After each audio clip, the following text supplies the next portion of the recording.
Sean muy bienvenidos. ¿Preparados para otro viaje a lo desconocido? Antes de comenzar, me encantaría saber desde qué lugar nos están viendo y qué hora marca en su reloj. Ahora, pónganse cómodos, colóquense sus audífonos y disfruten de otra noche de historias con Oberón que van a comenzar ya. Hola, soy Santiago y trabajo como conserje en el turno de noche en un hospital aquí en Monterrey. Siempre creí que este turno era el más tranquilo, a pesar del extraño silencio que se apodera de los pasillos. Mi servicio es, básicamente, limpiar habitaciones, recoger basura y ayudar cuando algún enfermero necesita apoyo. Nunca tuve problemas allí, al menos no hasta hace unas semanas. Fue entonces cuando empecé a notar algo que no tenía ningún sentido. En el vestuario de los empleados hay un casillero que nadie usa, el 28. Siempre estuvo cerrado con llave y todo el mundo decía que estaba vacío. Pero, una madrugada común, me di cuenta de que la puerta estaba un poco abierta. Parecía que alguien había estado allí recientemente, y aquello se quedó grabado en mi cabeza durante el resto del turno. Al principio, pensé que algún empleado lo había usado sin pedir permiso, pero eso no explicaba el candado colgado de la puerta, desbloqueado. Empujé despacio y vi una chaqueta reflectante doblada dentro, como las que usan los que trabajan en el área exterior. La chaqueta parecía nueva, limpia, sin ninguna credencial o nombre. Pensé que quizás algún equipo de mantenimiento había trabajado allí, pero yo no había visto a nadie diferente en el hospital esa noche. Tampoco había recibido aviso de obras. Cerré el casillero, volví a poner el candado e intenté olvidarlo, solo que no pude. Seguí pensando en la chaqueta hasta el final del turno. Al día siguiente, se lo comenté a uno de los guardias de seguridad. Él se rió, como si me estuviera preocupando por nada. Dijo que ese casillero no tenía dueño desde hacía años, que era solo un espacio olvidado. Pregunté si alguien de mantenimiento había estado allí durante la madrugada. Respondió que no, que todo estaba normal, que si alguien hubiera entrado, aparecería en las cámaras. Pero en la grabación, nadie había ido al vestuario. El casillero siempre aparecía cerrado. Aquello empezó a molestarme de verdad. Era como si yo fuera el único en ver las cosas. Una semana después, tuve que ir al vestuario a cambiarme los guantes. Y ahí estaba el casillero 28 de nuevo, abierto, como si hubiera sido usado hacía pocos minutos. Esta vez, dentro encontré un par de guantes gruesos, negros, de goma, y una radio portátil, de esas que usa el equipo de seguridad. Solo que no había ninguna etiqueta de identificación, y los guardias juraron que no faltaba ninguno de sus equipos. Me quedé parado allí, mirando las cosas, sin saber si llamar a alguien. Decidí cerrar el casillero y seguir trabajando, pero mi corazón se quedó acelerado el resto de la noche. 2 días después, volví al vestuario con la intención de ver si algo había cambiado. El casillero estaba completamente vacío. Ya no estaban los guantes, ni la radio, ni siquiera había polvo. Parecía que alguien había limpiado el interior con esmero. Aquello aumentó aún más la sensación de que alguien estaba usando el casillero a propósito. No solo eso, alguien que no quería ser descubierto. Se lo comenté de nuevo a seguridad. Repitieron que nadie había sido registrado en las cámaras y que quizás yo estaba demasiado cansado. Aún así, no pude ignorarlo. Empecé a observar mejor el casillero, pero siempre a distancia. Parecía que cada día estaba en una posición diferente. Un día con el candado más apretado, otro día con la puerta ligeramente torcida. Empecé a evitar quedarme solo allí dentro, pero en el turno de madrugada, es difícil no estar solo. La mayoría de los empleados duerme en los descansos o está ocupada en las salas de atención, y el vestuario queda aislado, sin movimiento. Cada vez que entraba allí, se me oprimía el pecho. Era una sensación que no podía explicar. Una noche de lunes, alrededor de las 2:30 de la mañana, entré en el vestuario para coger más bolsas de basura. La puerta del casillero 28 estaba abierta de nuevo. Y esta vez había algo que no estaba antes. Un portacredencial vacío, colgado del gancho. Era nuevo, limpio, sin ningún tipo de identificación. En el suelo había un papel doblado por la mitad, sin nada escrito. Cogí el portacredencial y lo giré varias veces intentando encontrar algún detalle, pero era completamente neutro. Aquello me dejó demasiado inquieto. Sentí que había alguna intención detrás de eso. En los días siguientes, intenté no entrar solo en el vestuario, pero inevitablemente, en algún momento de la madrugada, tenía que pasar por allí. Y siempre que pasaba, me quedaba mirando el casillero esperando encontrar algo nuevo. Cada día parecía peor, como si algo estuviera sucediendo allí y nadie más que yo se diera cuenta. Los otros empleados decían que yo estaba viendo cosas, pero algo dentro de mí decía que no era paranoia, que había alguien moviendo ese casillero y que, por algún motivo, yo estaba en medio de eso. Todo cambió la noche del jueves, cuando oí un ruido metálico proveniente del vestuario. Pensé que era algún empleado llegando tarde, pero cuando abrí la puerta, no había nadie. El vestuario estaba completamente vacío, y el casillero 28 estaba entreabierto, más abierto que nunca. Sentí un escalofrío tan fuerte que tuve que respirar hondo antes de mirar. Empujé despacio, esperando encontrar otra prenda de ropa o herramienta. Pero vi algo mucho peor, algo que hizo que se me helara el corazón al instante. Dentro del casillero había un portapapeles con algunas hojas sujetas. Parecía un material de vigilancia o control. Cogí el portapapeles con cuidado, sin siquiera darme cuenta de que mis manos temblaban. Fui al pasillo iluminado antes de leer. Cuando empecé a ver las anotaciones, mis piernas casi fallaron. Eran nombres de empleados del hospital, con horarios de entrada, salida y modelos de coche, además de pequeños comentarios. Sale solo a las 00:40. Se queda aislado en el estacionamiento. Era como si alguien estuviera monitorizando a personas específicas. Y nadie, absolutamente nadie, debería tener ese tipo de información allí. Me quedé parado en el pasillo sosteniendo aquel portapapeles como si estuviera caliente. Pensé en llevarlo directamente a seguridad, pero algo me detuvo. ¿Y si creían que yo había puesto aquello allí? ¿Y si resolvían responsabilizarme? Mi nombre no estaba en la lista, pero el de varios compañeros sí, incluyendo una enfermera que siempre salía de madrugada para tomar el autobús sola. Sentí una mezcla de miedo y culpa, miedo de lo que aquello significaba, y culpa por quizás no poder proteger a nadie. Volví al vestuario con la intención de devolver el portapapeles a su sitio. Cuando volví a poner el portapapeles en el casillero, me di cuenta de que había un olor fuerte allí dentro. No era olor a humedad, ni a producto de limpieza. Era un olor a desinfectante industrial, usado cuando quieren dejar algo impecable, como si alguien hubiera lavado todo a toda prisa. Noté también que la pared interior del casillero parecía más limpia que el resto de los casilleros del vestuario, como si fuera higienizada con frecuencia.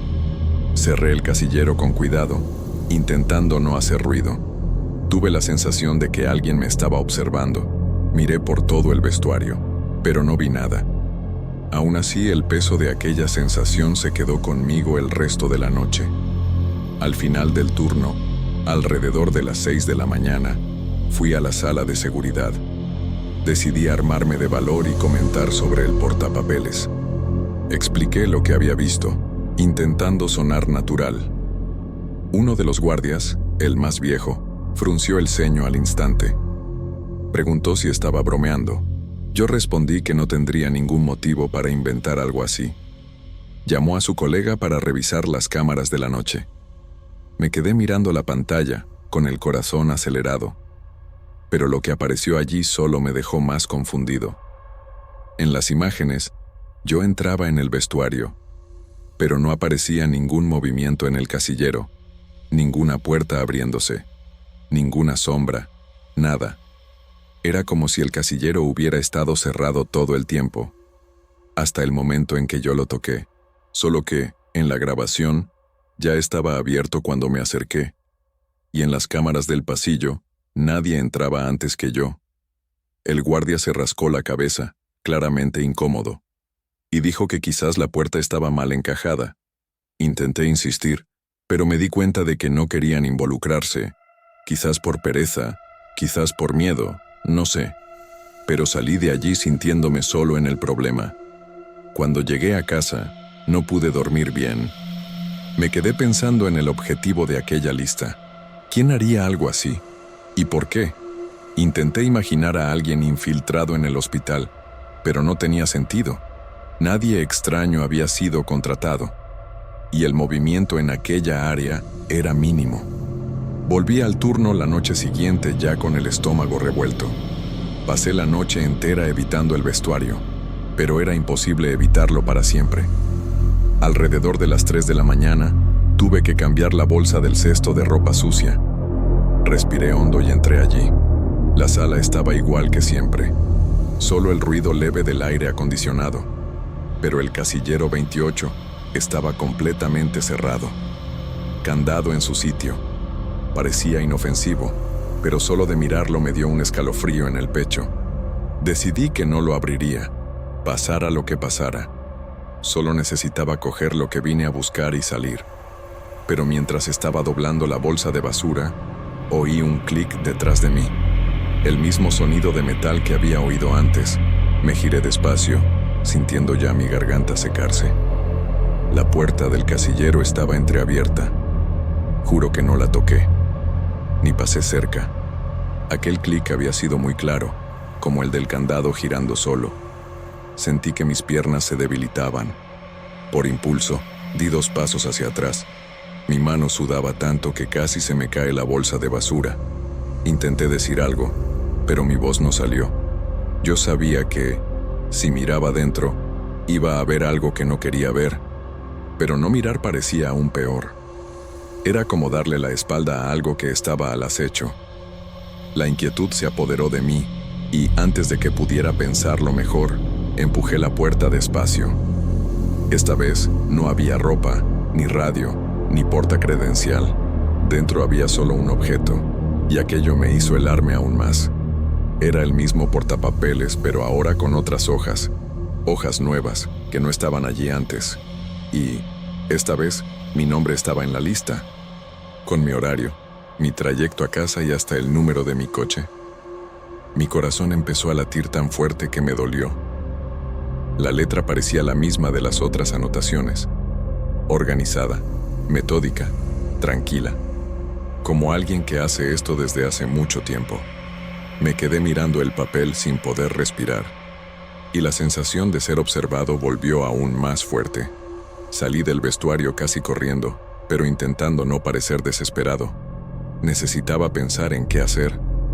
Si le mostraba aquello a alguien, iban a creer que estaba inventando, o peor, que yo lo había escrito.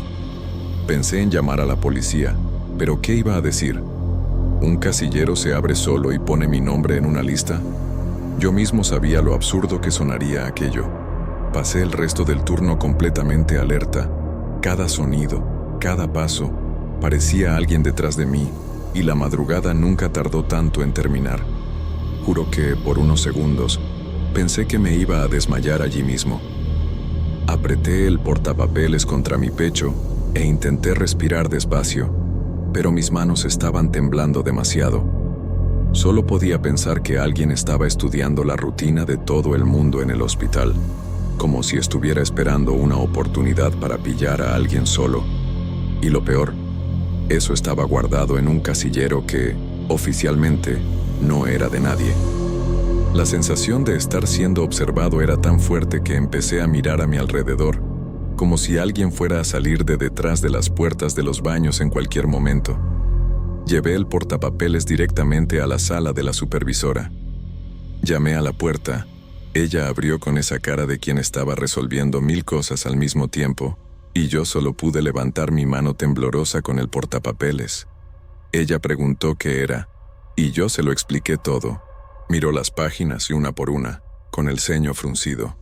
Cuando terminó, soltó un "esto es serio", de una forma que me puso aún más nervioso. Llamó a seguridad de inmediato y me pidió que me quedara allí esperando. «No salgas de aquí, Santiago», me dijo. Aquello me asustó más que si me hubiera explicado cualquier cosa. Llegó seguridad.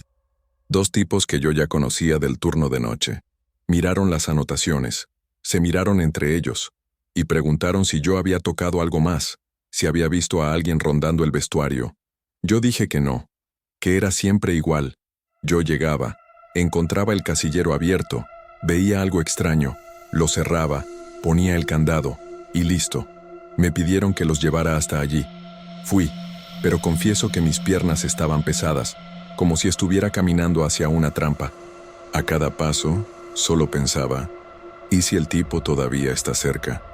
Cuando llegamos al vestuario, el casillero seguía abierto, exactamente igual que como lo dejé. El portapapeles ya no estaba, claro, porque yo me lo había llevado, pero se notaba que alguien había estado allí recientemente. Había una marca de zapato en el suelo, muy cerca de la puerta del casillero, algo que no estaba antes. Seguridad tomó fotos, anotó algunas cosas y luego dijo algo que no esperaba. «No comentes esto con nadie, vamos a verificar las cámaras».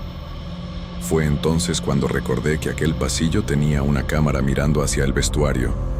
En mi cabeza, parecía obvio que la persona iba a aparecer en las grabaciones, y admito que una parte de mí quería mucho ver quién era, pero no fue tan simple.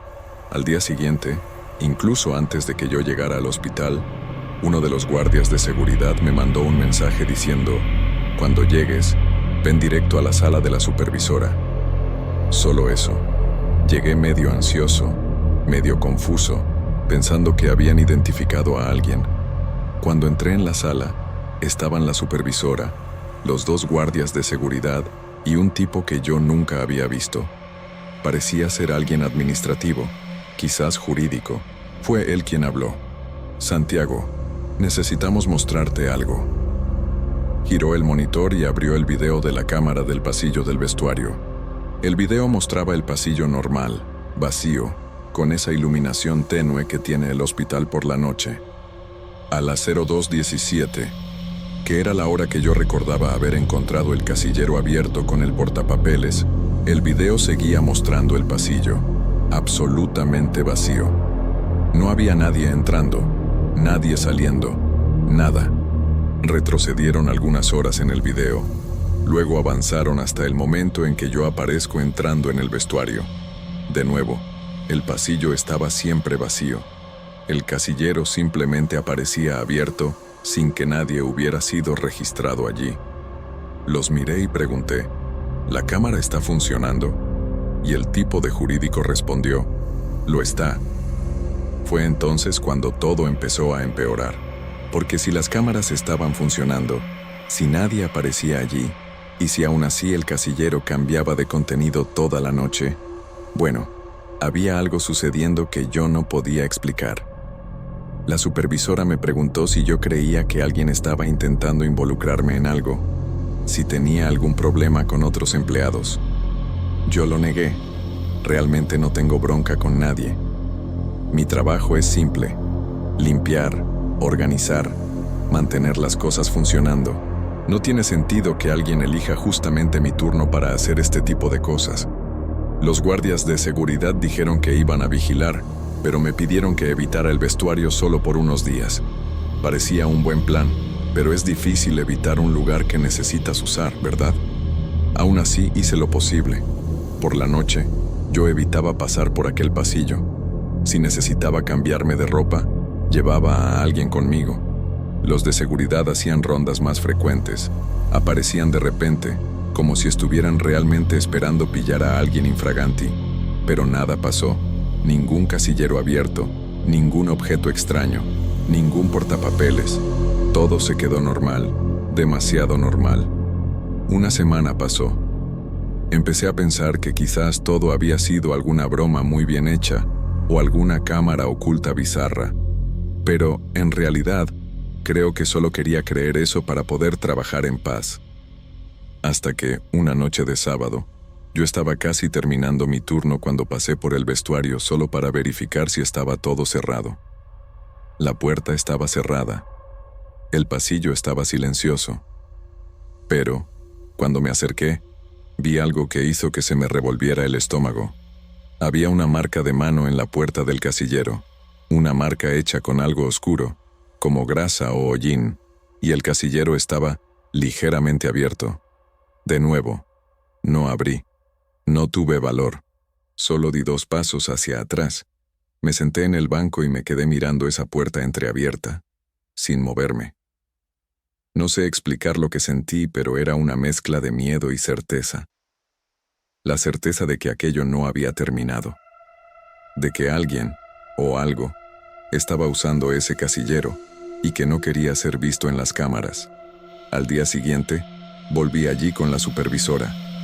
El casillero estaba completamente vacío, limpísimo, sin ninguna marca de mano. Parecía recién pintado. Y fue entonces cuando decidí que ya no quería trabajar más en el turno de noche. Nunca más abrí aquel casillero.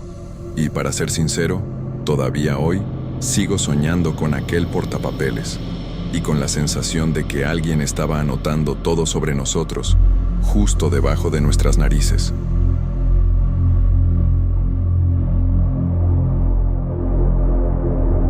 ¿Qué tal? Soy Carmen.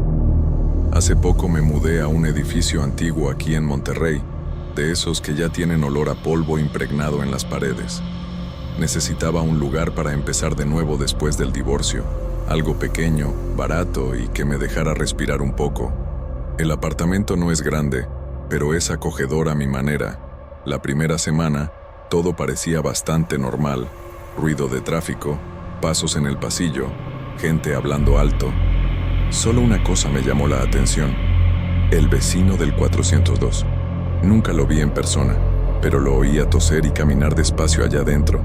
A veces, por la noche, parecía que arrastraba algún mueble. Al principio me pareció normal, incluso un poco triste, como si fuera un viejecito solitario. Mi apartamento es el 401, así que nuestras paredes comparten bastante. Todas las madrugadas, alrededor de las 2, los sonidos comenzaban. Primero la tos, una tos seca, débil, que parecía de alguien muy mayor.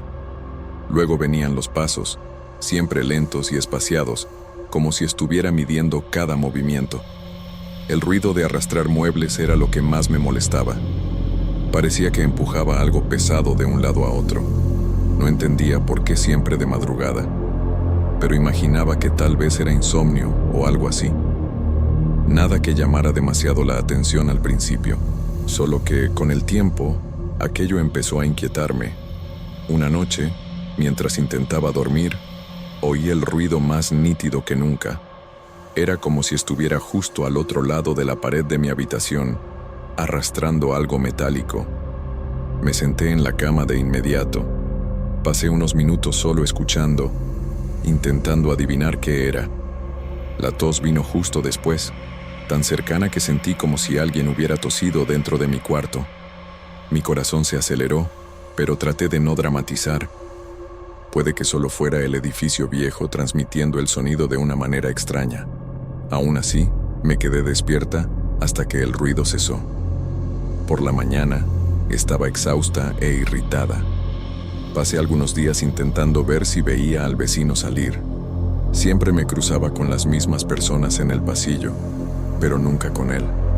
Nadie parecía entrar ni salir del 402. Un día, llegando más temprano del trabajo, me detuve y me quedé escuchando en su puerta. No oí nada en ese momento. La puerta era vieja, pintada muchas veces, con la pintura ya empezando a descascararse. Me imaginé a un señor callado, tal vez enfermo, sin visitas. Me dieron ganas de ofrecerle ayuda algún día, pero tener esa idea me hizo sentir entrometida, así que lo dejé pasar. Solo que la curiosidad ya estaba sembrada. A la noche siguiente, los ruidos volvieron. Comenzaron incluso un poco antes de las 2 de la mañana. Esta vez, el sonido parecía organizado, como si estuviera intentando mover algo grande. Estuve tratando de recordar si había visto un camión de mudanza recientemente, pero no recordaba nada. Su tos estaba más débil que otros días. Incluso llegué a preguntar en voz baja, ¿se encuentra bien, señor? Claro que nadie respondió, pero necesité preguntar, casi sin pensarlo.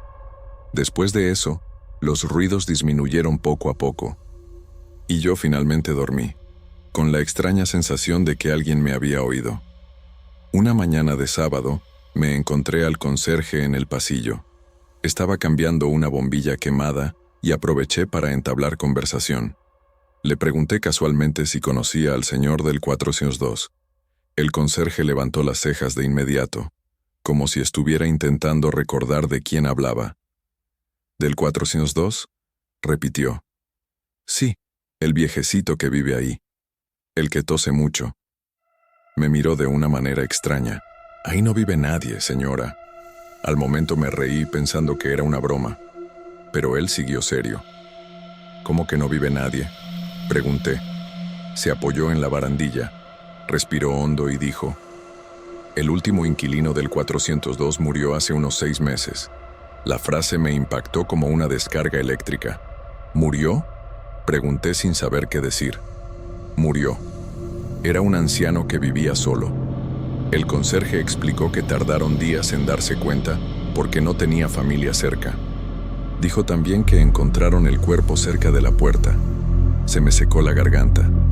Solo podía pensar en los ruidos que oía todas las noches. El conserje siguió hablando, sin darse cuenta de mi desesperación. Después de que sacaron los muebles, el apartamento quedó cerrado. Pero yo lo oigo todo, respondí casi susurrando. Negó con la cabeza, un poco cansado. Este edificio es viejo, hace mucho eco. Debe ser ruido de otro lugar. Quise creer esa explicación, pero no tenía sentido. Yo sabía exactamente de dónde venía cada sonido. La tos, los pasos, eran siempre en el mismo punto de la pared, y siempre a la misma hora. No eran ecos. Volví a mi apartamento con la sensación de que mi cuerpo flotaba. Me senté en el sofá intentando organizar los pensamientos. Tal vez estaba oyendo cosas, tal vez solo era estrés, pero era difícil creer eso cuando todo parecía tan nítido. Más tarde, alrededor de la medianoche, empecé a ponerme ansiosa esperando la hora crítica. Me prometí que, esa noche, no me asustaría tanto. Quería observar, prestar atención, entender lo que estaba pasando. Pero conforme el reloj se acercaba a las 2, mi corazón se aceleraba. No quería oír, pero sabía que iba a suceder. Y sucedió. La tos vino primero, exactamente a las 2:03 a.m. Una tos baja, pero tan real que parecía en el pasillo. Justo después, los pasos, lentos y arrastrados como siempre. Esta vez, sin embargo, hubo algo diferente. Oí 3 golpes débiles en la pared, justo detrás de la cabecera de mi cama. Di un salto hacia atrás de inmediato. Me quedé quieta, conteniendo la respiración, con los ojos muy abiertos, y sentí por primera vez que aquello no era producto de mi imaginación. Era algo, o alguien, que sabía exactamente dónde estaba yo. Después de los golpes, el silencio me puso aún más nerviosa. Me quedé sentada en la cama, abrazándome, tratando de entender si debía levantarme o quedarme quieta. La sensación que tenía era que alguien estaba al otro lado de la pared esperando una reacción mía. Fueron unos minutos que parecieron una eternidad. Cuando finalmente me levanté, caminé despacio hasta la puerta del apartamento. Abrí la puerta solo un poco y espié el pasillo. Estaba completamente vacío, ningún sonido viniendo de ninguna parte. Era como si el edificio entero hubiera contenido la respiración conmigo. Pensé en tocar la puerta del 402 esa noche, pero me faltó valor. Solo imaginar la posibilidad de que alguien abriera esa puerta, aún sabiendo que debería estar vacía, me daba un frío absurdo. Terminé volviendo a la cama, pero dormir fue imposible. A cada mínimo ruido, daba un brinco. Alrededor de las 4 de la mañana, los ruidos finalmente cesaron. El edificio se quedó en silencio de una manera extraña, casi pesada.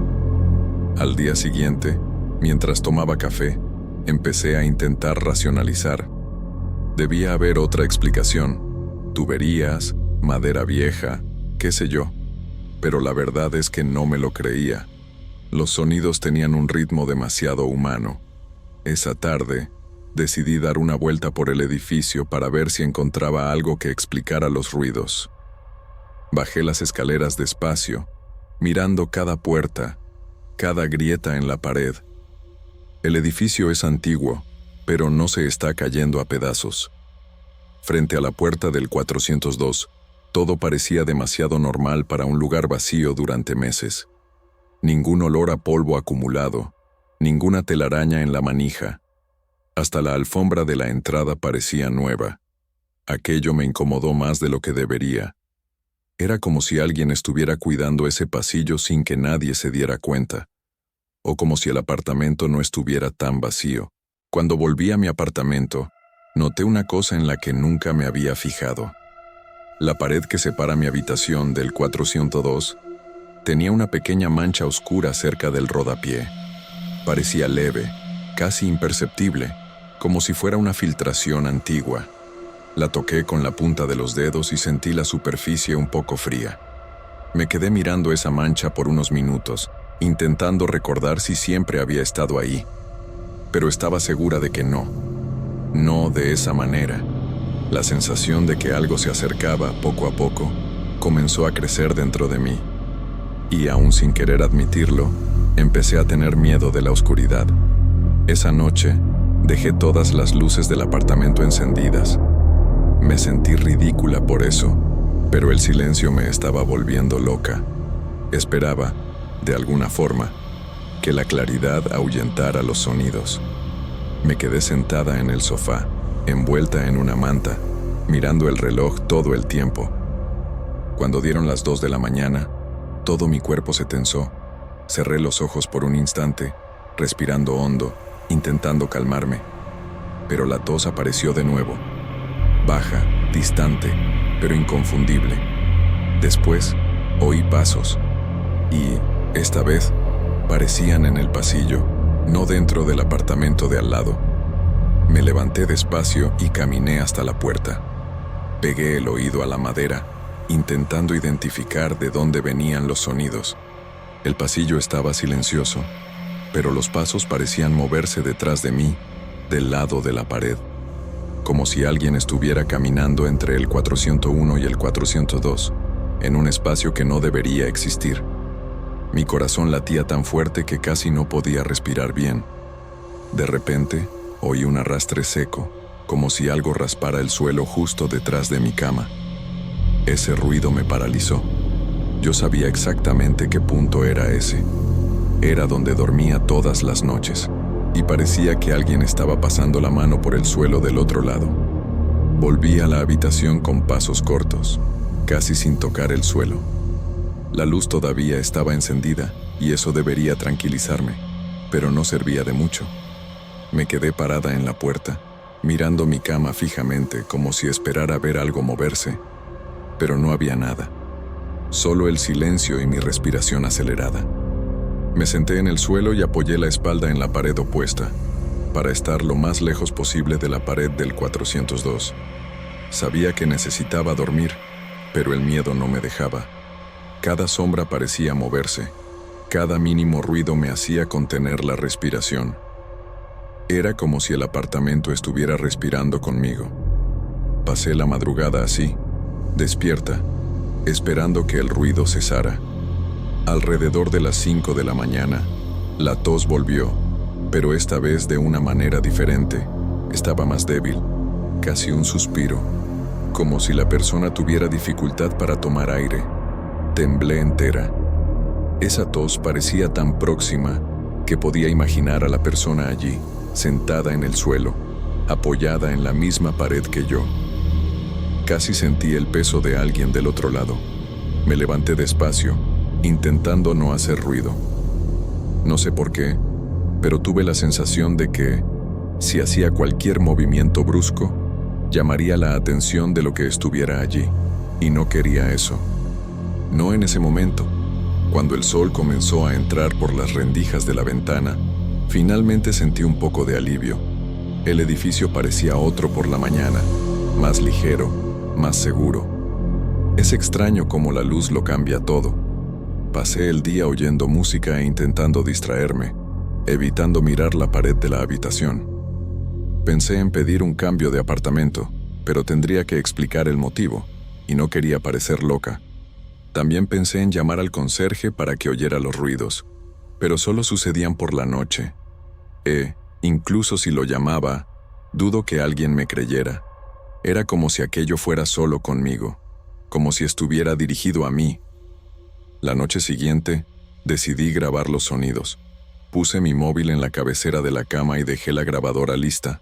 Apagué las luces, aunque me moría de miedo, porque quería que todo sucediera como las otras noches. Me quedé acostada, inmóvil, esperando. A las 2:02 de la mañana surgió el primer sonido, la tos. Justo después, pasos lentos, y luego un arrastre largo, como si algo pesado estuviera siendo tirado. Mis ojos se llenaron de lágrimas sin que me diera cuenta. Solo podía pensar que ahora tendría una prueba de lo que sucedía en ese edificio, pero no tenía idea de que escuchar esa grabación después sería aún peor. Cuando volví a mi habitación, me di cuenta de que la puerta del 402 ahora estaba totalmente cerrada. No sé explicarlo, pero estaba absolutamente segura de que, cuando subí, estaba entreabierta, con aquella rendija oscura mirándome de vuelta. Aceleré el paso y entré en mi apartamento, ya sumando mentalmente el valor de la multa por incumplimiento de contrato. Cualquier cosa era mejor que seguir allí. Cerré la puerta, eché el doble cerrojo y puse hasta la cadena, aunque sabía que aquello no aguantaría mucho si alguien realmente quisiera entrar. Intenté dormir, pero el cuerpo estaba demasiado inquieto. Estuve dando vueltas en la cama, pensando si debía llamar a alguien, pero me dio una vergüenza enorme parecer exagerada. Es solo un edificio viejo, me repetía en la cabeza, como si intentar racionalizar fuera suficiente para cancelar el pánico. Creo que dormité por unos minutos, porque desperté con aquella horrible sensación de haberme quedado dormida de golpe, sin darme cuenta. Lo primero que hice fue mirar hacia la puerta de la habitación, y fue entonces cuando lo oí. Al otro lado de la pared, exactamente donde estaba el 402, comenzó el sonido de alguien arrastrando algo pesado. Era más lento que las otras veces, como si estuviera cansado. Después vino un carraspeo seco, rasposo, idéntico al que me hacía despertar casi todas las madrugadas. Juro que sentí el aire helarse a mi alrededor. Contuve la respiración, rogando que aquello se detuviera, pero el ruido continuó, como si estuviera atravesando la pared, acercándose cada vez más a mi cama.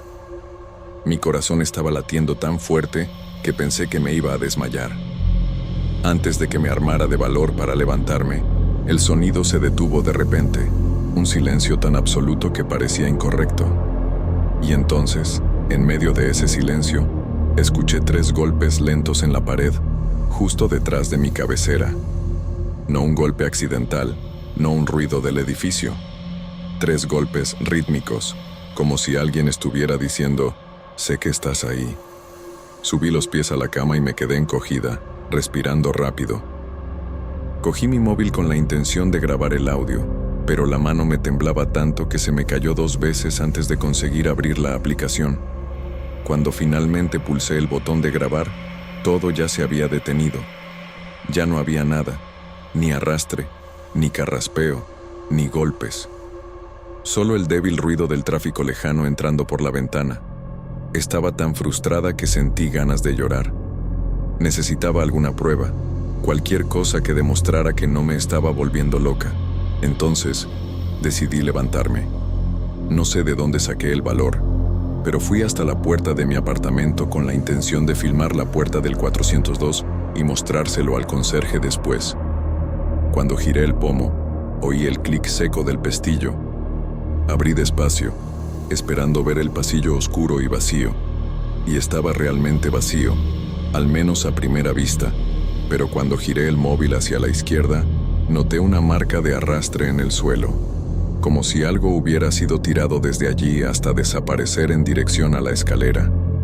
Me quedé parada mirando esa marca por un buen rato, intentando convencerme de que podía ser cualquier cosa.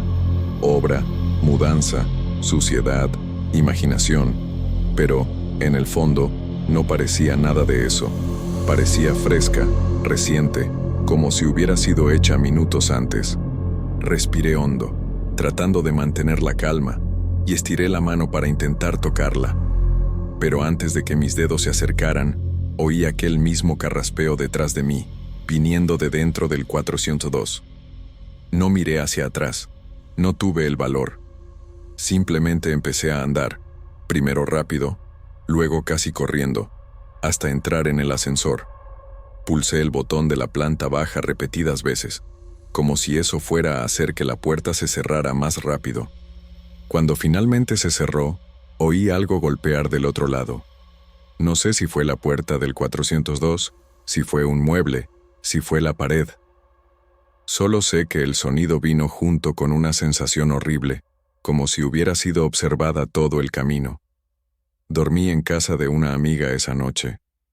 Al día siguiente, volví temprano al edificio. Acompañada. Entré, cogí lo esencial y firmé la rescisión del contrato sin ni siquiera discutir valores. El conserje intentó argumentar, diciendo que era un buen apartamento, que debía reevaluarlo. Solo dije que ya no quería vivir allí, punto. Me miró por unos segundos, como si entendiera más de lo que estaba diciendo, y terminó solo deseándome buena suerte. Unas semanas después, recibí una llamada de un número desconocido. No contesté. El mensaje quedó en el buzón de voz. Cuando lo escuché, era solo una respiración pesada. Y de fondo, un carraspeo seco, idéntico al que me despertaba todas las madrugadas. Borré el mensaje al instante, pero hasta hoy sigo imaginando si alguien realmente marcó el número equivocado, o si, de alguna manera, lo que moraba en el 402 todavía está intentando recordar que viví justo al lado.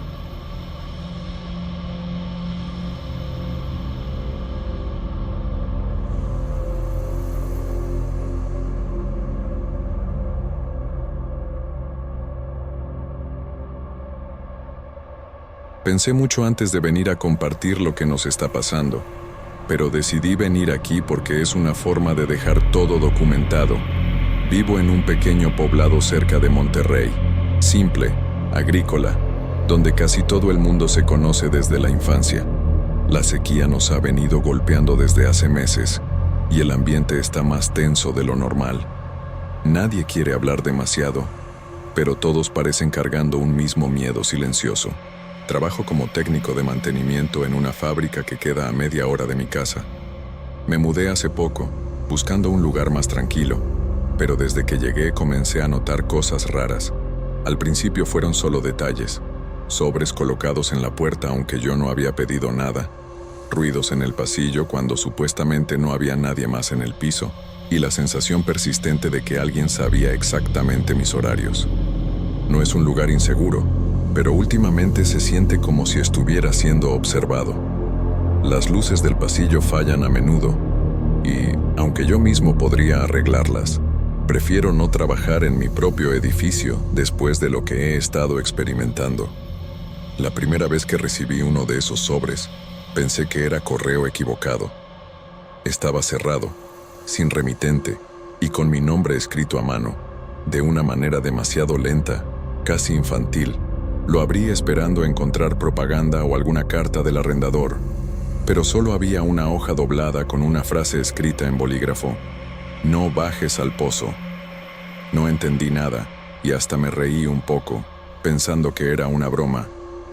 Guardé el sobre para mostrárselo al administrador del edificio, pero al llegar al trabajo lo olvidé por completo. Cuando regresé esa noche, había otro sobre idéntico en el piso, apoyado contra mi puerta, como si alguien lo hubiera dejado con cuidado para que no se deslizara hacia el pasillo. Esta vez, el mensaje decía: "Ya lo escuchaste". Ahí fue cuando dejé de pensar que era una broma. No había escuchado nada, pero el tono de la frase me hizo sentir una inquietud extraña.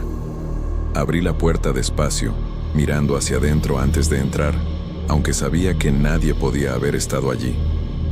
Todo estaba en su sitio, pero la sensación de intrusión era tan fuerte que revisé cada habitación. Esa noche, al intentar dormir, escuché un golpe seco proveniente de las tuberías de agua. No era un ruido normal, no era un golpe de presión ni un caño viejo, era un golpe rítmico. 3 veces, luego silencio. 3 veces más. Me incorporé en la cama y traté de identificar de dónde venía. El sonido parecía subir desde el fondo del edificio, como si alguien estuviera golpeando las paredes desde adentro. Intenté ignorarlo, pero el ruido continuó por casi 20 minutos. Cuando finalmente se detuvo, quedé completamente despierto, con el corazón acelerado y la garganta seca. Era como si alguien hubiera estado golpeando un mensaje, algo que yo no sabía interpretar. La mañana siguiente bajé para hablar con el administrador. No quería sonar paranoico, pero necesitaba saber si había obras, problemas en las tuberías o cualquier explicación lógica.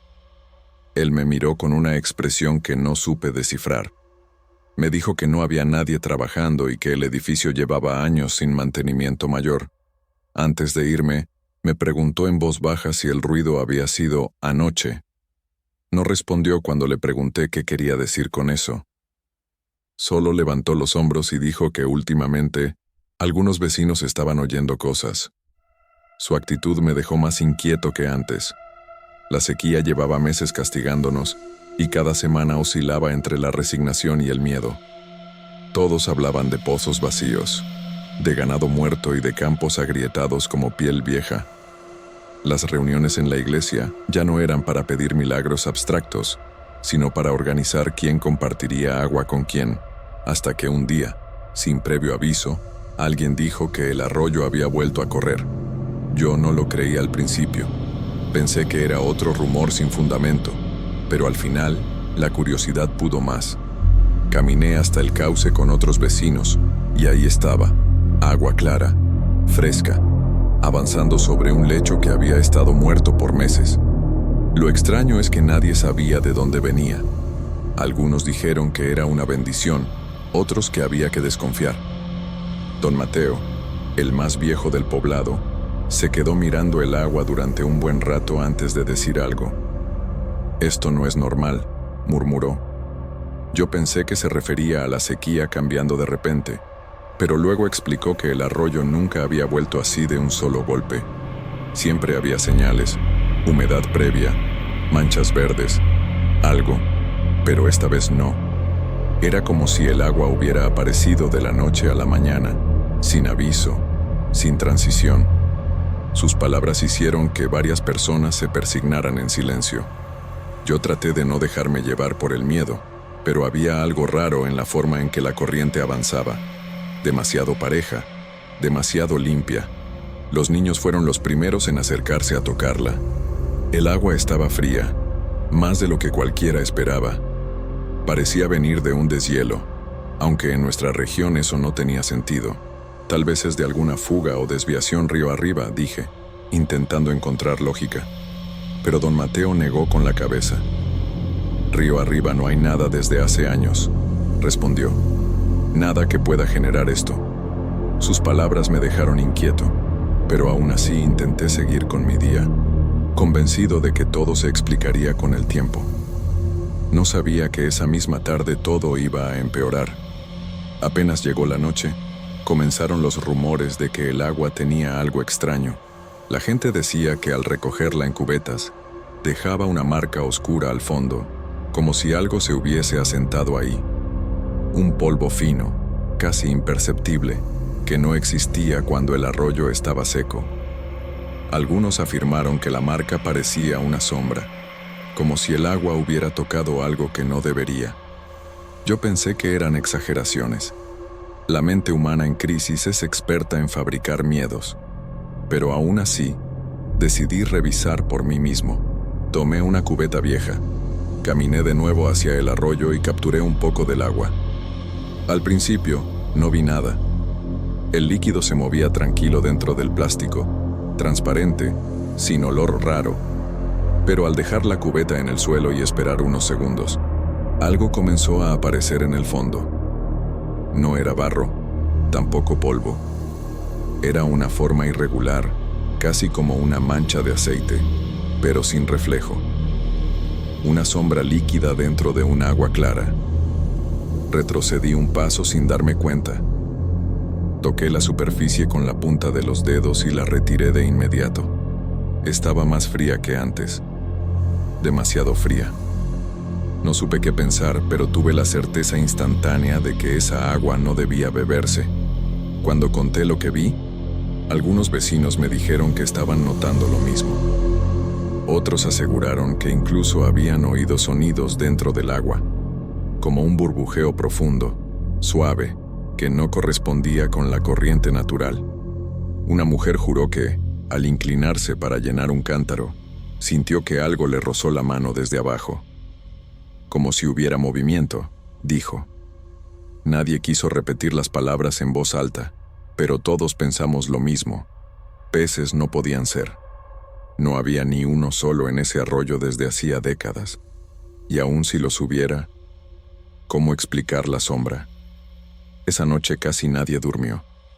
Desde mi ventana, podía escuchar a la gente caminando de un lado a otro. Algunos rezaban, otros discutían, otros simplemente observaban hacia el cauce oscuro. Yo no quería hacerlo, pero algo me obligaba a mirar también.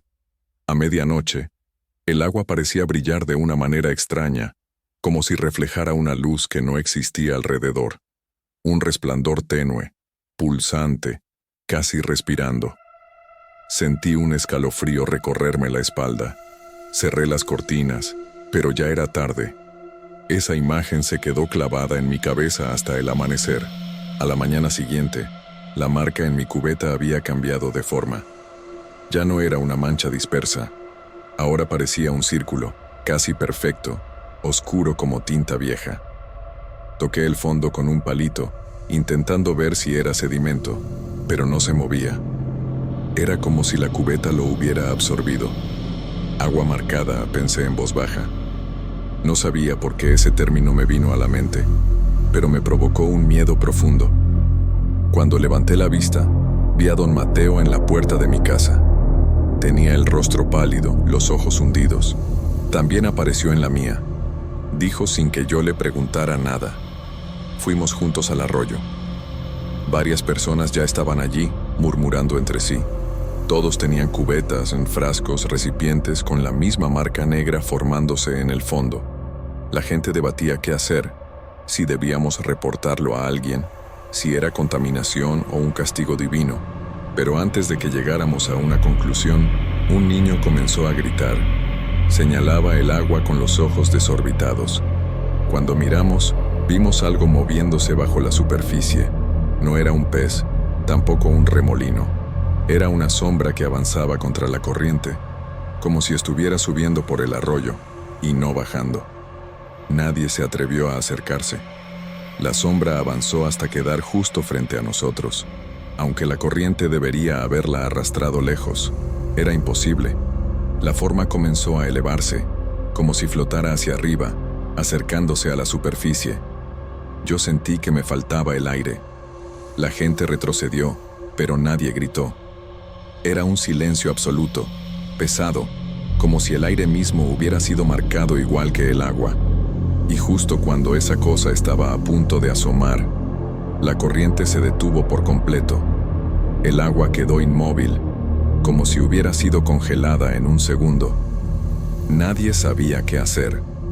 Todos permanecimos mirando el arroyo inmóvil, como si el tiempo hubiese dejado de correr ahí dentro. La sombra se quedó detenida justo bajo la superficie, sin disiparse. Parecía observarnos, aunque no tuviera ojos ni forma definida. Don Mateo dio un paso hacia atrás y murmuró algo que nadie alcanzó a entender. Yo sentí un zumbido en los oídos, una mezcla de miedo y presión, como cuando uno se sumerge demasiado tiempo bajo el agua. No quería mirar más, pero era imposible apartar la vista.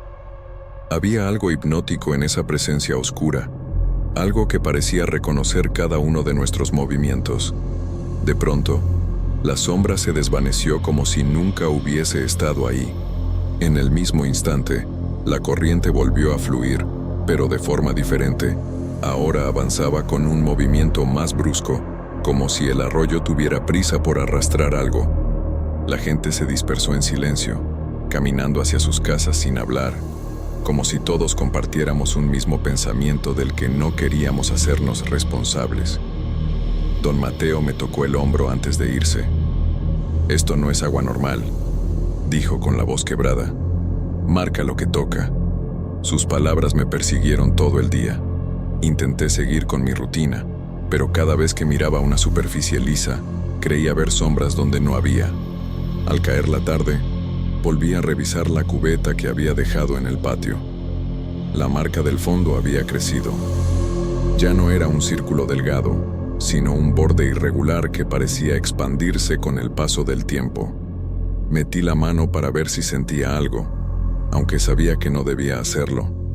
El agua estaba helada, más que la noche anterior. Helada como si hubiese salido de una cueva profunda, de esas donde jamás entra la luz. Retiré la mano de inmediato. Mis dedos temblaban. Mientras cenaba, comenzaron a escucharse golpes en la calle. Eran pasos rápidos, desordenados como de alguien corriendo. Salí a ver y encontré a la señora Elena, mi vecina, con el cabello despeinado y el rostro blanco. Me dijo que algo estaba pasando en su casa. «El agua está subiendo sola», susurró, casi sin aire. Pensé que había perdido la razón por el susto, pero ella insistió en que la acompañara. Caminamos juntos hasta su puerta, y pude ver las manchas húmedas sobre el piso, como si alguien hubiera dejado un rastro de huellas hechas de agua. Dentro de la casa, el olor era extraño. No era humedad normal, era un aroma más frío, más metálico. La señora Elena señaló su cocina. El fregadero estaba lleno de agua hasta el borde, aunque la llave estaba cerrada. Lo inquietante era que el agua no se desbordaba, simplemente se mantenía ahí, al nivel exacto, vibrando ligeramente como cuando un vaso está a punto de derramarse por un movimiento mínimo. Me acerqué con cautela y toqué el metal del fregadero. Estaba congelado, como si hubiese estado en un congelador por horas. Antes de que pudiéramos entender qué pasaba, la superficie del agua comenzó a oscurecerse. Primero en el centro, luego extendiéndose hacia los bordes, como una sombra que se abría paso lentamente. La señora Elena se llevó la mano a la boca para contener un grito. Yo retrocedí de inmediato, recordando la sombra del arroyo.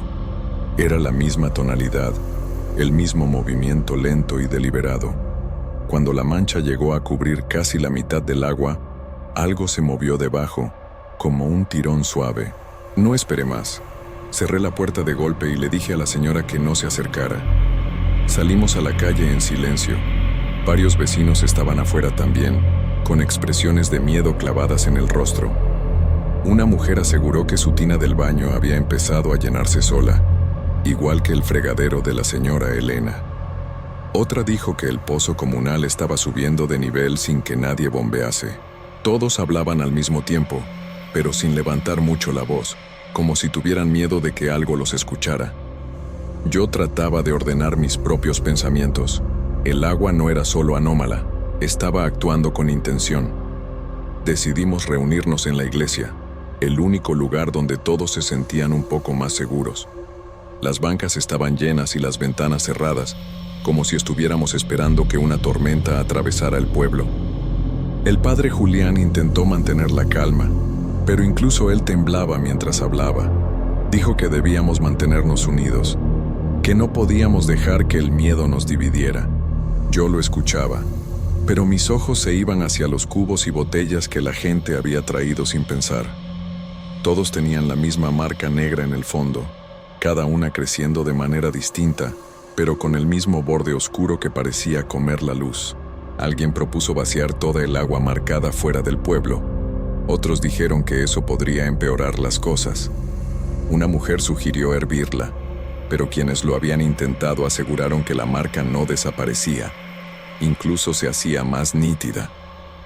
Yo pensé en el momento en que el arroyo se detuvo, en la sombra flotando justo bajo la superficie, y en la forma en que había regresado a moverse como si nada.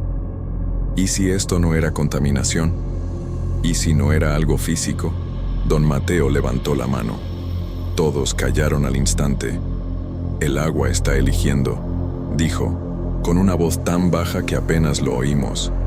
Nadie quiso preguntar qué quería decir con eso, pero todos lo entendimos. Esa noche regresé a mi casa intentando convencerme de que nada más pasaría, que quizá el miedo colectivo estaba alimentando exageraciones. Pero al entrar, supe que no era así. El aire estaba más frío que afuera, casi insoportable. Caminé hasta el patio para revisar la cubeta una vez más, aunque algo en mí rogaba para no encontrar cambios. Pero la marca había crecido todavía más. Ahora cubría casi todo el fondo, subiendo por los lados como si intentara trepar por las paredes del plástico. Toqué el borde con el dorso de la mano y la aparté de inmediato. Estaba tan helado que me quemó la piel. Sentí una punzada en el pecho. Aquello no se comportaba como agua. Era algo más. Dentro de mi casa, el silencio era tan profundo que podía escuchar mi respiración rebotando en las paredes. Caminé hacia la cocina para servirme un vaso, pero al abrir la llave, solo salió aire. Pensé que la sequía había vuelto a alcanzarnos, pero cuando miré al fregadero, vi una gota solitaria, negra como la sombra del arroyo, caer desde el grifo cerrado. Retrocedí un paso, luego otro. No quería creer lo que veía. Las tuberías también estaban marcándose.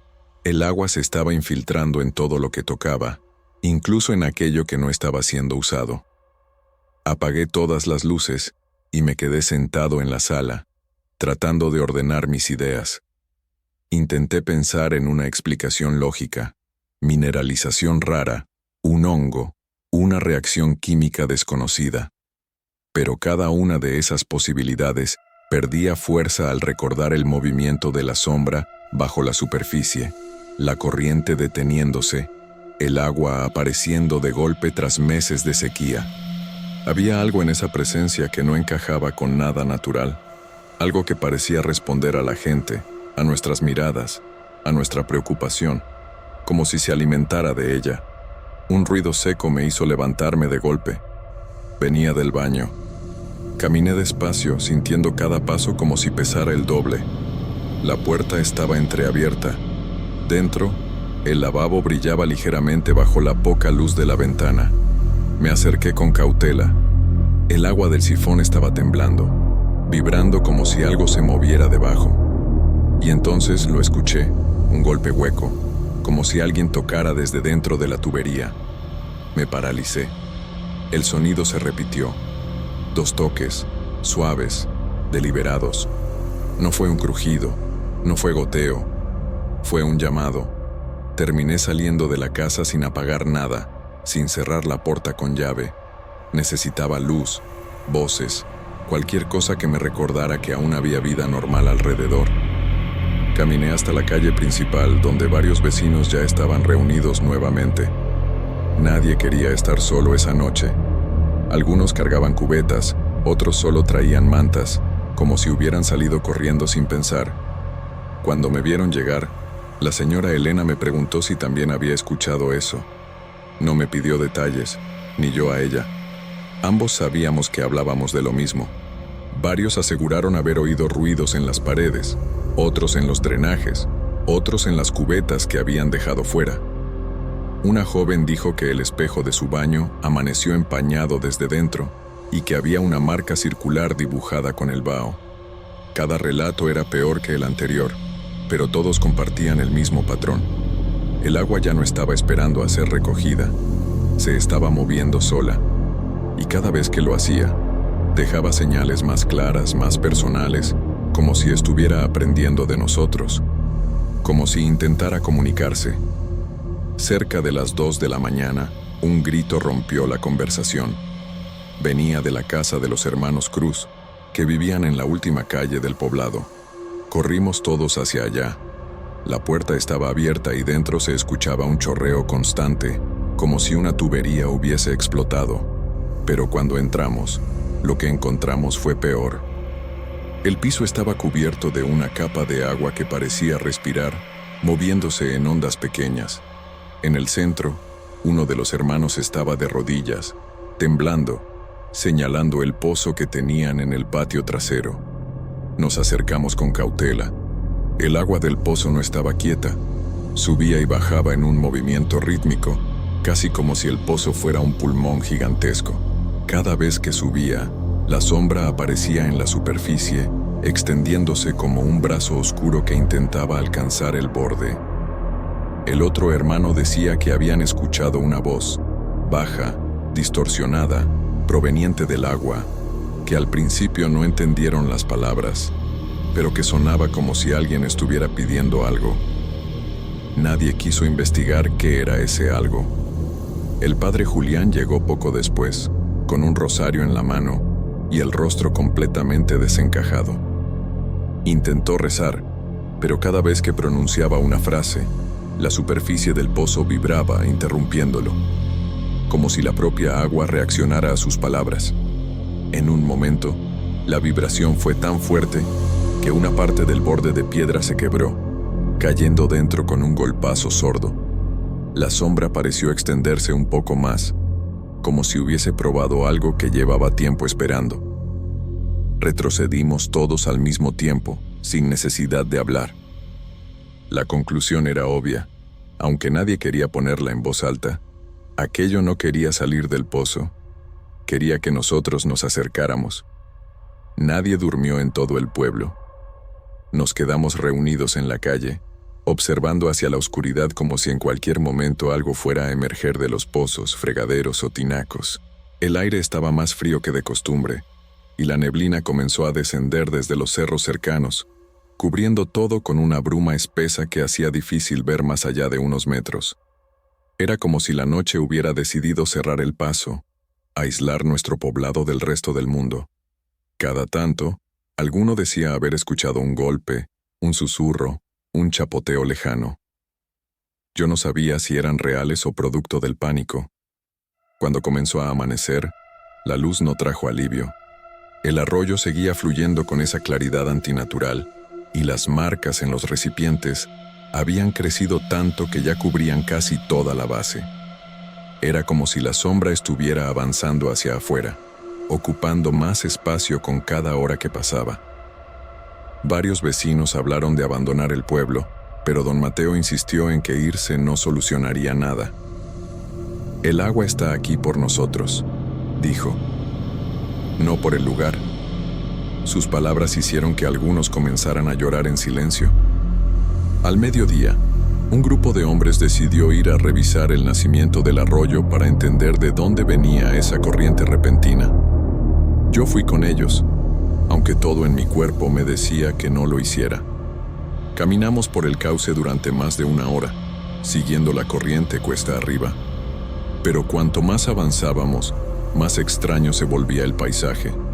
No había humedad en los alrededores, no había vegetación fresca, no había señal alguna de que el agua hubiese pasado por ahí. La corriente parecía no pertenecer al terreno. Era como si hubiera sido colocada ahí, suspendida sobre un lecho seco. Llegamos finalmente a un punto donde la corriente simplemente empezaba. No había manantial, no había grieta, no había nada. El agua surgía de un punto fijo, como si brotara de la sombra del propio aire. Metí la mano con cautela, aunque sabía que era una locura. La temperatura era casi insoportable, tan fría que me dejó la piel adormecida. Uno de los hombres juró haber sentido que algo le tocó los dedos desde abajo. En ese momento, todos retrocedimos. No hacía falta más evidencia. Aquello no venía de la tierra. Cuando regresamos al pueblo, lo encontramos casi en silencio absoluto. La gente estaba reunida frente a la iglesia, pero no hablaban. Solo miraban hacia las puertas cerradas. Al acercarnos, entendimos por qué. Dentro se escuchaba un goteo constante, rítmico. No debía haber agua ahí dentro. Cuando el padre Julián abrió con cautela, el olor helado nos golpeó como una ráfaga. Desde el altar hasta la entrada, un camino de agua oscura marcaba el suelo, avanzando lentamente como si hubiera elegido la ruta. En el fondo de cada charco, la sombra se movía, pulsando con vida propia. El padre intentó detener el avance con un cubo de sal y rezos, pero cada vez que la sal tocaba la superficie, ésta se disolvía al instante, como si nunca hubiese existido. La sombra, en cambio, se hacía más nítida, más definida. Fue entonces cuando todos lo vimos. En el centro del pasillo principal, la marca tomó una forma casi humana, un contorno apenas perceptible, pero inconfundible. Parecía arrastrarse hacia nosotros, extendiendo un brazo hecho de oscuridad líquida. No caminaba, deslizaba, como una mancha absorbida por un suelo inclinado. Salimos de la iglesia sin mirar atrás. Las campanas comenzaron a sonar sin que nadie las tocara, vibrando de forma irregular, como si algo hubiese pasado por debajo de ellas. El sonido se mezclaba con el eco del agua moviéndose dentro del templo, creando un ruido profundo, hueco, que parecía venir desde muy lejos, o desde muy abajo. Algunos comenzaron a correr hacia sus casas, intentando bloquear fregaderos, tapar drenajes, cerrar puertas. Pero la sensación era clara. Ya no estábamos lidiando con agua. Estábamos lidiando con algo que la usaba como cuerpo. Al caer la tarde, el arroyo comenzó a bajar de nivel, pero no como lo haría normalmente. Descendía en pulsos, como si estuviera respirando. Y a cada pulso, las marcas en los recipientes desaparecían, no porque se estuvieran limpiando, sino porque el agua misma desaparecía con ellas. Las cubetas se vaciaban lentamente, como si la sombra volviera al cauce, como si se estuviera reuniendo. Y cuando el sol comenzó a ponerse detrás de las montañas, una calma antinatural se apoderó del pueblo. Esa noche, nadie se reunió en la calle. Todos permanecimos dentro de nuestras casas, esperando. El silencio era tan profundo que podía escuchar mi propio corazón. Y entonces, justo después de la medianoche, se escuchó un sonido que heló la sangre de todos los que aún estábamos despiertos. Un golpe sordo, húmedo, que provenía del arroyo. Luego otro, y otro. Otra vez ese ritmo lento, deliberado, como si algo estuviera escalando afuera. No tuve el valor de mirar. Nadie lo tuvo. Nos quedamos quietos, esperando que el sonido desapareciera, pero no desapareció. Se hizo más fuerte, más cercano, y cada golpe venía acompañado de un murmullo profundo, casi inaudible, como si alguien hablara desde bajo una montaña de agua. No entendíamos las palabras, pero todos las sentimos igual que un frío entrando por los huesos. Y así terminó esa noche, con nosotros en silencio, escuchando cómo algo caminaba afuera, empapado, dejando huellas de una agua que no debería existir.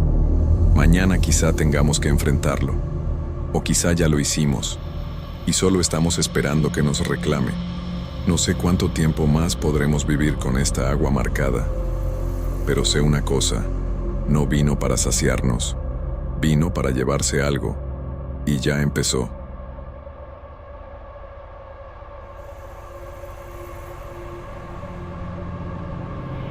Buenas noches. Nunca he sido de creer en estas cosas de lo sobrenatural, pero hay momentos que nos dejan sin ninguna explicación. Trabajo como vigilante nocturno en un hospital público aquí en Monterrey, en un piso medio olvidado, donde están las cámaras y el acceso a la morgue. Mi turno siempre ha sido tranquilo, solo ese silencio pesado de hospital en la madrugada. Antes de que todo esto comenzara, mi mayor preocupación era no dormirme en servicio. Me quedaba viendo las cámaras parpadear, anotando movimientos y liberando el acceso cuando alguien del hospital lo pedía.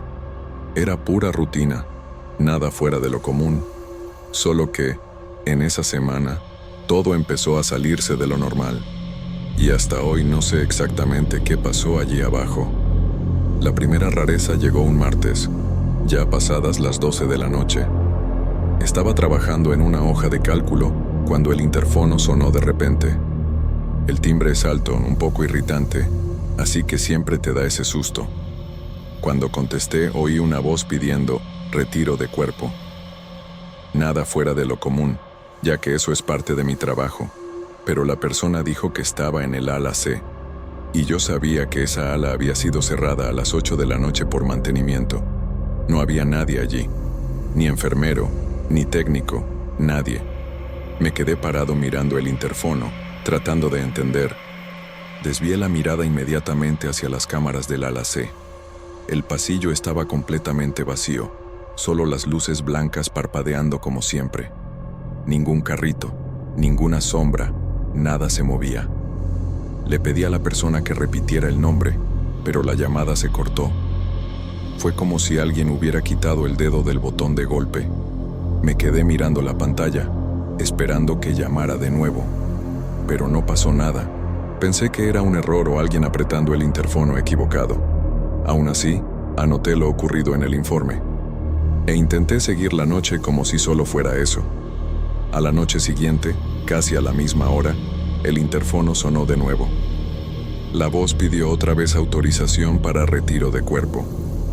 Solo que ahora decía estar en el ala B, y esa ala también estaba vacía, cerrada desde temprano. Miré las cámaras esperando ver a alguien, pero no había nada.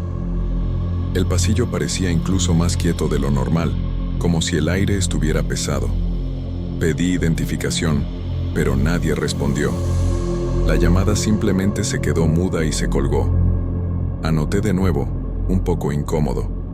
Era demasiado extraño para ser coincidencia. Decidí revisar el historial de acceso de la puerta de la morgue. Es un sistema simple. Cuando alguien pide liberación, el registro marca hora, sector e identificación. Solo que, esa noche, la puerta constaba como abierta manualmente, 2 veces. Y yo no había liberado nada. Me quedé allí mirando la pantalla, totalmente paralizado. Si yo no abrí, y nadie apareció en la cámara, entonces, ¿cómo se abrió la puerta? Pensé en un fallo técnico, pero el sistema rara vez marca apertura manual sin que alguien apriete el botón. Tomé el teléfono interno para llamar a mantenimiento. Pero resolví esperar hasta el final del turno para estar seguro. Hablé con un enfermero que siempre trabaja conmigo. Le pregunté si alguien estaba yendo a la morgue durante la madrugada. Él se rió, diciendo que a nadie le gusta bajar allí de noche. Luego se puso serio y confirmó: nadie había ido a las salas B o C. Ni médico, ni residente, nadie.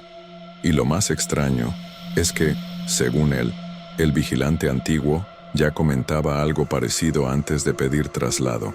Me quedé con aquello dándome vueltas. Yo no quería creer que había algo malo, pero, al mismo tiempo, parecía que estaba empezando a entender por qué el antiguo vigilante se había ido. La madrugada siguiente, dejé el café a un lado y me concentré totalmente en las cámaras.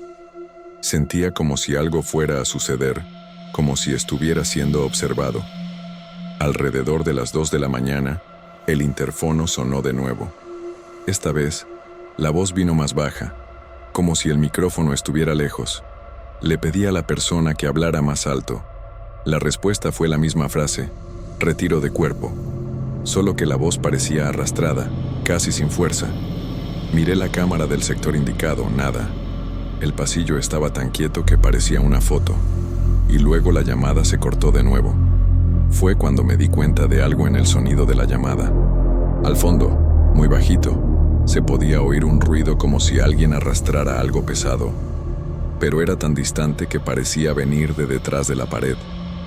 Mi corazón comenzó a latir más rápido sin querer. Me quedé con la sensación de que había alguien en ese pasillo, aunque no apareciera. Ajusté el brillo de las cámaras, cambié de ángulo, hice todo para encontrar algún movimiento. Nada, ni un borrón, ni un reflejo. Era como si la cámara se negara a mostrar cualquier cosa. Aquello empezó a afectar mi sueño. Llegaba a casa por la mañana con la cabeza pesada, tratando de encontrar una explicación lógica. Empecé a pensar que era un defecto en el equipo, pero luego recordaba la puerta abriéndose sola. Aquello no podía ser un defecto. Nadie se movía allí abajo a esa hora. Y yo sabía que solo yo tenía acceso a la llave de la puerta física. Entonces, ¿por qué aparecía abierta en el sistema? ¿Por qué el interfono sonaba siempre desde las salas vacías? Cuanto más pensaba, peor se ponía. Una madrugada, resolví salir de la sala de las cámaras e ir hasta el pasillo de la morgue. Sé que no debería dejar el puesto, pero necesitaba verlo con mis propios ojos.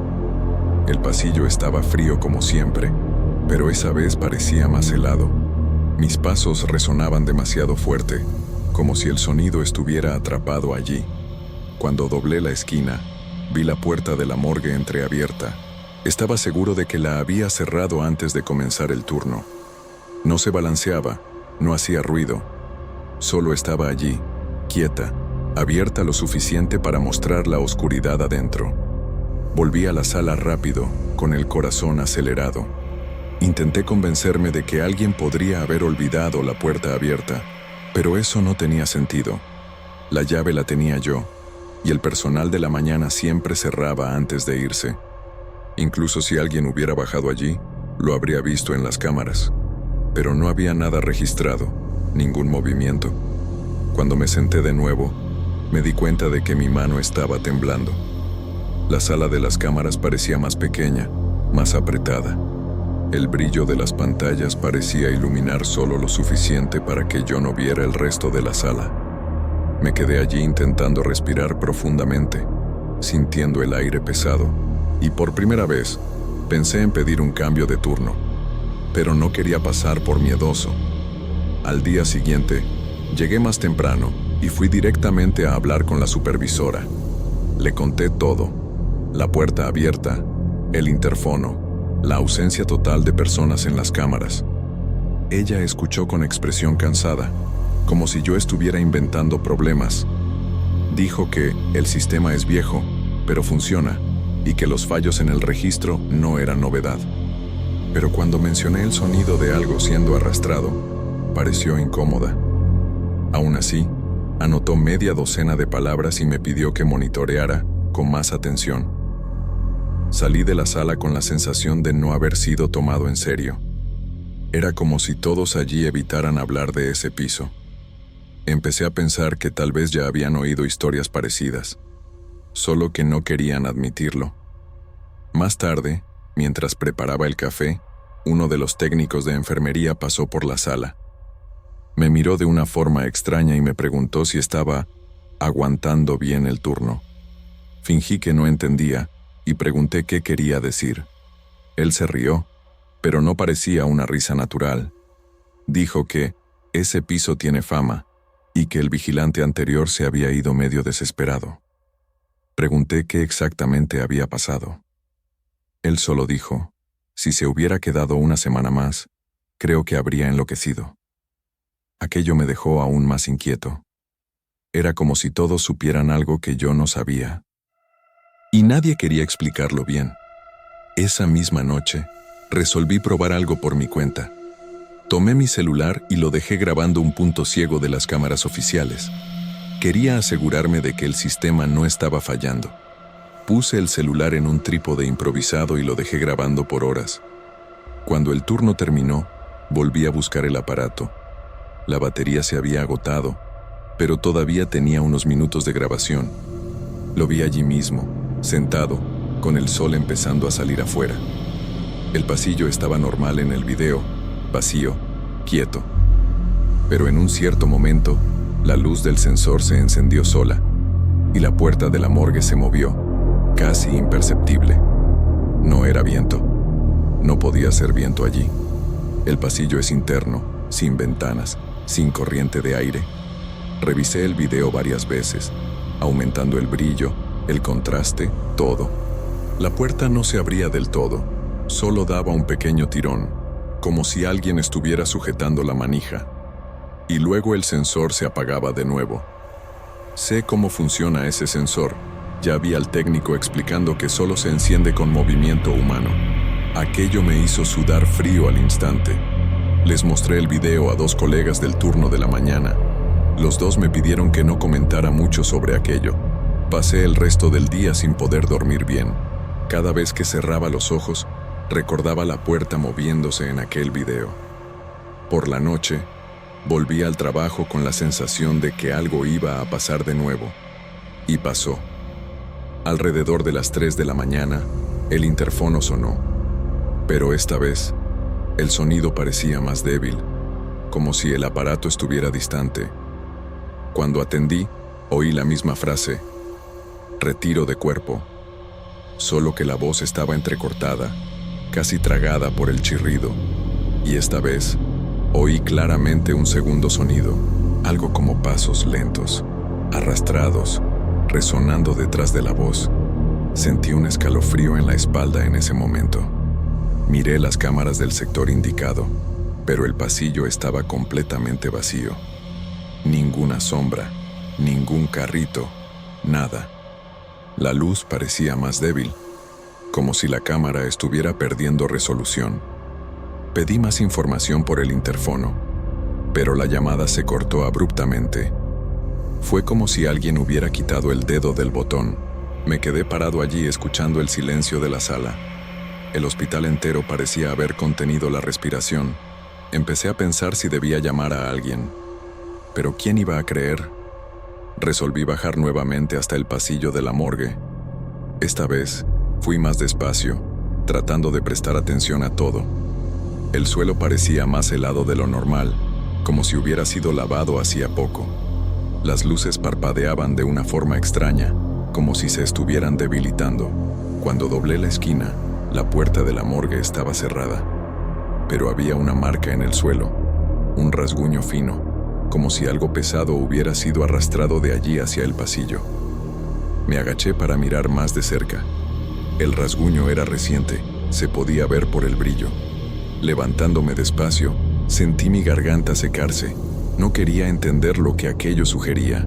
Volví a la sala de las cámaras casi corriendo, pero tratando de no parecer aterrorizado. Cuando me senté, noté que el sistema había registrado 2 aperturas de puerta en ese intervalo.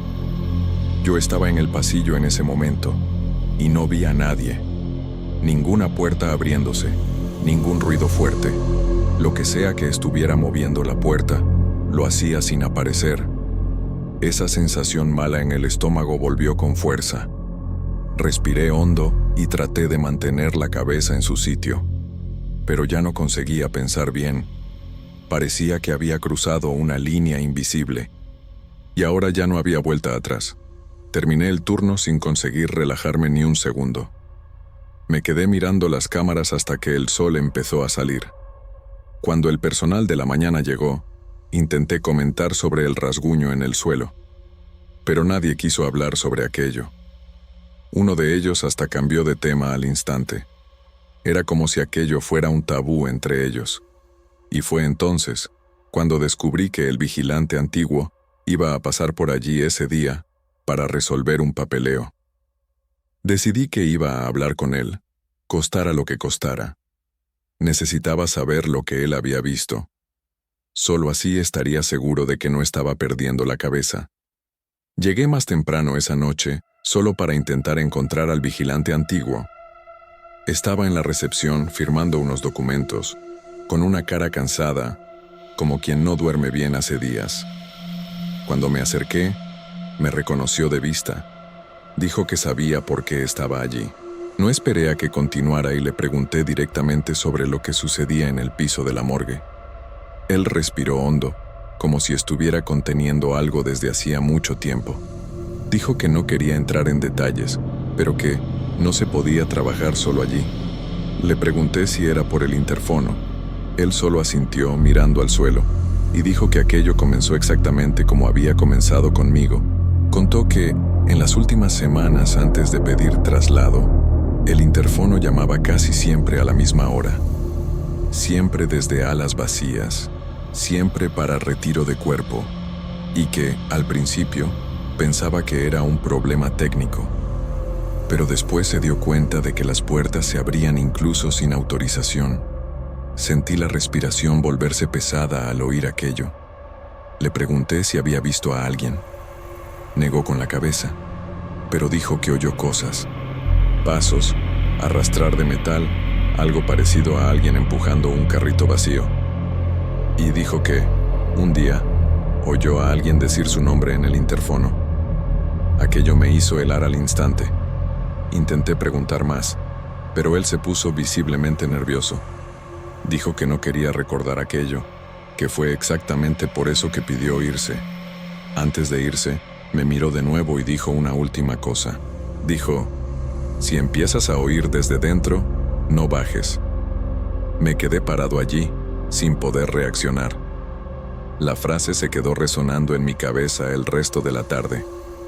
Volví a casa con el estómago revuelto, sin saber si me estaba volviendo paranoico, pero al mismo tiempo, era reconfortante saber que aquello no era solo conmigo, que alguien más ya había pasado por aquello, y que tal vez había sido peor para él. Esa noche, fui a trabajar con la sensación de que algo iba a suceder. Llegué más atento, ya esperando cualquier ruido. Las primeras horas fueron demasiado silenciosas, el tipo de silencio que incomoda. Ni movimiento de enfermeros, ni pedidos de acceso, nada. Alrededor de las 2:30, el interfono sonó. Aquel mismo timbre seco que parece golpear directo en el pecho. Cuando atendí, no oí la frase de siempre, solo oí respiración, pesada, lenta, como de alguien muy cansado. Y esta vez, el sonido parecía venir de dentro de la sala de la morgue. Mi cuerpo se paralizó por unos segundos. Miré las cámaras, tratando de mantener la calma. La cámara del pasillo estaba activa, mostrando la puerta cerrada, pero algo parecía mal en la imagen. La luz del pasillo estaba más débil, como si estuviera oscilando. Dije: ¿quién está ahí?, tratando de mantener la voz firme. La respiración se detuvo por un segundo, como si la persona del otro lado me estuviera escuchando, y entonces oí un ruido fuerte, metálico, como si algo grande hubiera sido derribado allí dentro. La llamada se cortó justo después. No debería haberme levantado de la silla, pero me levanté. Tomé la linterna y empecé a caminar hacia el pasillo. A cada paso, se podía oír mi corazón latiendo fuerte, casi en la garganta. El pasillo estaba más frío de lo normal, como si el aire estuviera saliendo de algún lugar cercano.